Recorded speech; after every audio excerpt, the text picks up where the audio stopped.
welcome to Community Dialogue, a segment of Community Convener, where we elevate conversations that strengthen business, workforce, and community in Henry County.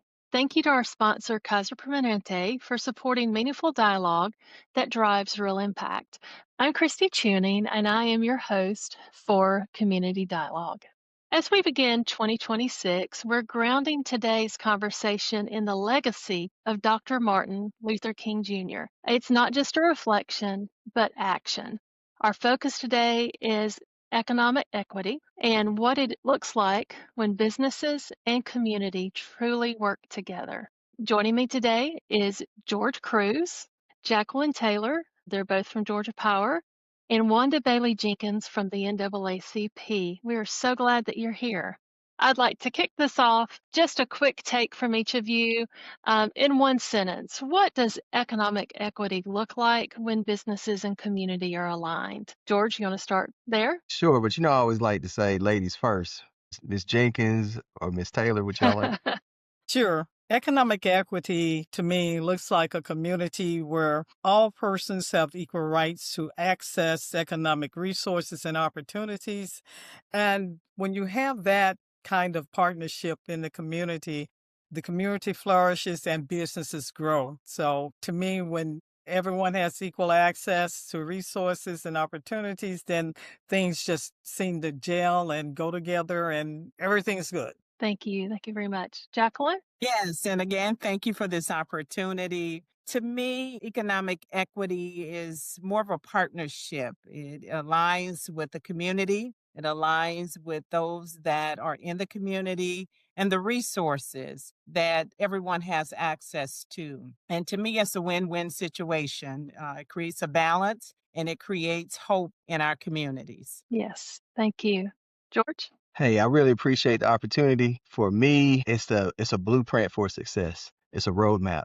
It contains shared resources and also shared struggles and those modern day solutions to overcome those struggles to help businesses thrive and help improve quality of life for the community.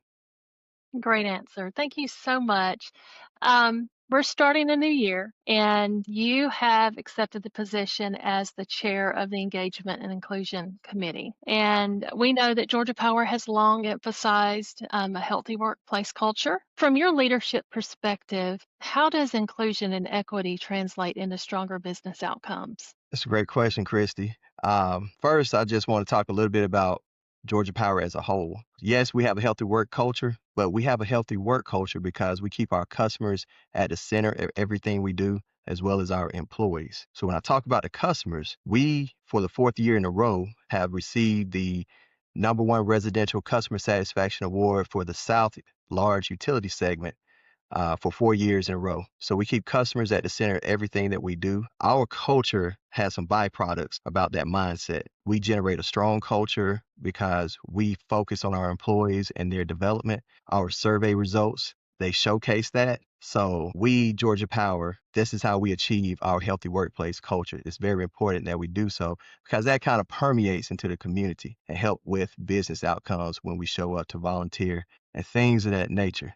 So as the new chair for the Engagement and Inclusion Committee, those are some of the principles that I'm going to make sure that we incorporate, make sure our businesses have the right resources, making sure that we can tell their story, and make sure that that story is one that's unique and can help inspire other businesses.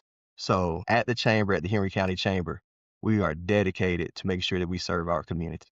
Yes, thank you. Thank you so much.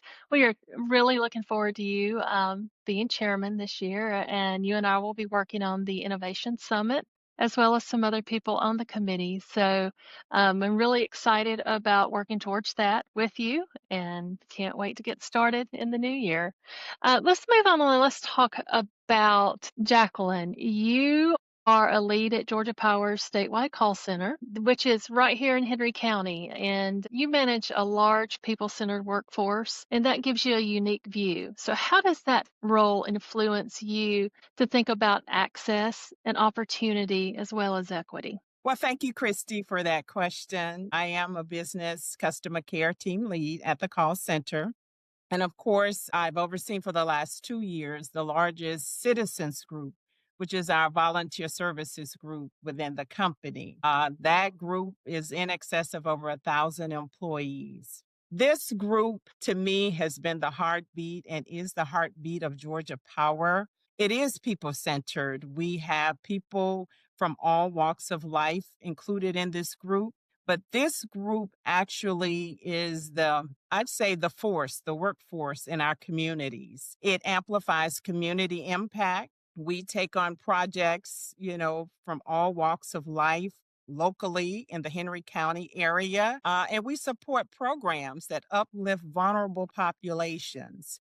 The local engagement just reinforces who we are at Georgia Power. We are citizens wherever we serve, and we take that motto seriously. Yes, thank you so much. So you talked about spearheading that group of 100 Georgia Power employees. You spearhead the MLK Day of Service projects for Georgia Power. And why is it important for service to be embedded into corporate culture and not just treat the MLK Day of Service as just one day of service? Well, as we always say, it is a day on, not a day off at Georgia Power. And our group actually is in excess of 1,000 employees at the call center. It is major to us because what it does is it gives us the kickoff for the year where we are able to actually service our customers in a different way. And this year, we're actually partnering with Eat Right Atlanta for our vulnerable populations as far as food insecurities and Small Steps. And just to share a little bit about Small Steps, it is an insecurity, a group that takes care of insecurities for underwear for our young people ages 5 to 18. So that will be held at the call center here in Henry County, and we're looking forward to a large turnout. Thank you so much, Jacqueline, for that answer. We're excited that Georgia Power's employees love serving not just on the day of service, but every day. Let's talk about community accountability for a few minutes. And we have Miss Wanda Bailey-Jenkins with the NAACP. And wanted to ask you, from the NAACP's perspective, what does meaningful partnerships with the business community really look like, especially when we're talking about economic opportunity, just beyond those symbolic gestures? The NAACP supports communities leveraging innovative partnerships with businesses to train workers for in-demand jobs as well as jobs for the future. Now, this could include apprenticeships, mentorships, on-the-job training programs. It also could include the development of entrepreneurs and business ownership models that could create and maintain jobs in the community. The partnership itself could work toward the goals to achieve the rights of all people to earn livable wages and to advance policy, practices, and system change to close the racial gap. Now, we all are aware that at the time of Dr. Martin Luther King's death, he was in Memphis fighting for those very rights for the sanitation workers. And the NAACP has continued that fight. So we're always looking at partnerships in any way that we can facilitate or participate in that would help us toward those goals. Thank you. Yes, it's very important that we've got a group like the NAACP, not only locally here in Henry County, but across the nation to help further those things that Dr. Martin Luther King Jr. was working to move the nation towards. So thank you very, very much. One of the things that MLK Day reminds us is that service is a starting point and it's not a finish line. What is one way businesses can turn service into sustained economic impact throughout the year? Sure, I can think of lots of examples. I think of organizations or businesses like Home Depot doing work out in the community, helping with providing supplies and for community projects, Habitat for Humanities, who also, do a lot of work in toward housing, creating housing in the community. And one I like to think about is the local banks that have programs where they have special projects where they have savings accounts set up for young people, teens. And to me, that's a way of introducing them to money management and managing finances that will sustain us long into the future, those skills. And earlier I mentioned businesses that have apprenticeships and entrepreneurship programs and on-the-job training programs, and some have high school programs for high school students where they can get learn those skills while in school that would certainly help the community economically once they enter the workforce. So to me, those are opportunities for businesses in many ways to participate in service that has sustaining economic benefits. Thank you. So, what I'm hearing from you is if you're a business and you don't have an internship or an apprenticeship program, to look into doing that. George or Jacqueline, y'all have any thing to say as far as the starting point? I just think that this local engagement, it reinforces the belief in the access of opportunity for our community. Yes, it's a starting point, but for us, the starting point is listening to the community and responding with empathy and action. That is what our group, Citizens of Georgia Power, is all about. We mobilize to meet the needs along with businesses, but primarily showing our employees the way to serve our communities. And I'll just chime in on that. Both ladies had great answers. When I think about what we can do, basically the commitment to service has to go beyond that day. And we have to elevate the communities and make sure that we understand what faith organizations are doing and try to form partnerships with them, with technical colleges, with K through 12.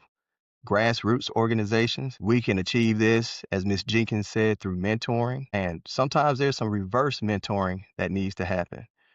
Business leaders need to reach back to other business leaders and share that blueprint, share those resources that they utilize that may help that next business leader, that next entrepreneur. When I think about service, there's power in service.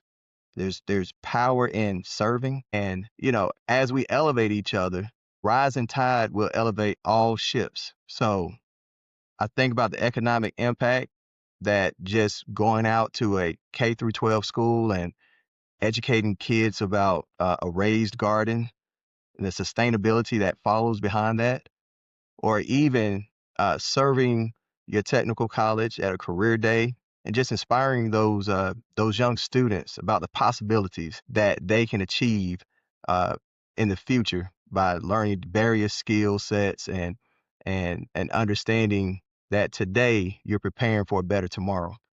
Those are just some of the things that come to my mind, but definitely great answers from our panelists. Absolutely. Yes. So something that Central Georgia EMC does as well, George, is we go out into the schools and do the same thing.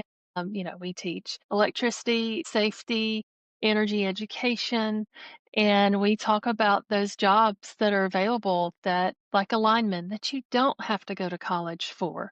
And we help give opportunities and just reading a book in a classroom and getting people to know who you are, know who your company is, and seeing that you care about them, so therefore your company cares about them. Those are great ways to continue the legacy there. So let's talk about just for a second for Henry County business leaders that are listening to this. What is the one action that they can take in 2026 to help build a more inclusive and resilient local economy? I'll go ahead and kick this off. For all you Henry County business leaders, I want you to join the Henry County Chamber. It is an active chamber, and there are so many amenities that can enhance and elevate your business. Come by the chamber, reach out to Leonard Robinson, and we can definitely get you an audience and educate you a little bit more. Visit our website. Our chamber is doing next level activities to help enhance your business. We have a business resource center. There's so many other resources. We're always surveying our leaders within the community and asking them, what do they want? What type of tools do they need? And we fold that back into our programming. Please join us. We're here to help you. We want to elevate your business. We want everybody to have a win-win situation.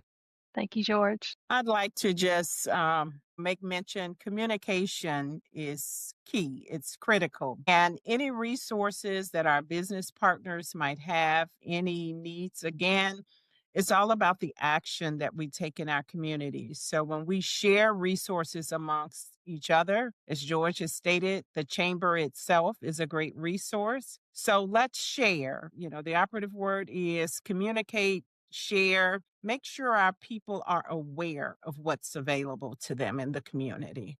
And I think George actually hit the nail on the head when he talked about community engagement. Businesses and business owners, managers should engage with the community outside of them doing business together. If they're out in the community, eyes and open, listening to what they have to say and learning what the needs of the community really are.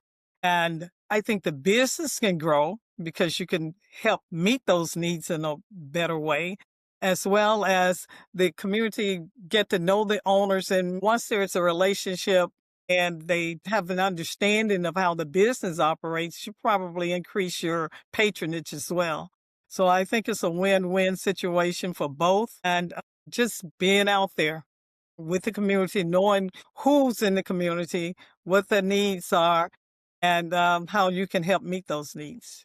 Thank you, Miss Wanda. I also wanted to ask you about what the NAACP has planned for MLK Day in 2026. And thank you for asking. This year, as we have in the past, we have a weekend celebration of around Martin Luther King's Day of Service. On Saturday, I think it's January 17th, we have a prayer breakfast, and it's prayer for peace in the community. And we bring together the community, invite the community out to just have a day of prayer and praying for peace throughout the year for the community. On that Monday, we have a parade. It kicks off from the the Performing Arts Center there in McDonough. And any organization in the community can join. We have churches, we have all kinds of civic organizations that come out. The police department is involved. The city of McDonough is involved. It's a parade focusing on the work of Dr. Martin Luther King's and civil rights. Anyone is invited to participate. Following the parade, we have a program at the Performing Arts Center with our youth chapter. And those youth council members will showcase their talents. And they're all, again, around Martin Luther King and his messages. So it's a really good program. I hope you can participate. Breakfast on Saturdays at Mount Olive Baptist Church in Stockbridge. And of course, the program on Monday is at the Performing Arts Center in Henry County. And also, the service component is that we recognize the problem with food security here in Henry County. We're asking all participants to participate in a canned good drive, and we hope to collect as many canned goods as possible, and we'll be distributing those to 3 of the food banks in our county. So that's what we have planned for this year's weekend of service. Great. Thank you so much. You can find those NAACP events on the Henry County Chamber website calendar at henrycounty.com as well, so you can take a look at those. Thank you so much. Thank you, George and Jacqueline and Wanda, for just spending a few minutes with me to talk about what we can do starting, with MLK Day and moving forward. But as we begin this new year, the challenge is clear. Moving from intention to impact. I want to thank you guys for leading the conversation, and thank you to our listeners for being part of the work. Thank you for having us. Thank you. Thank you.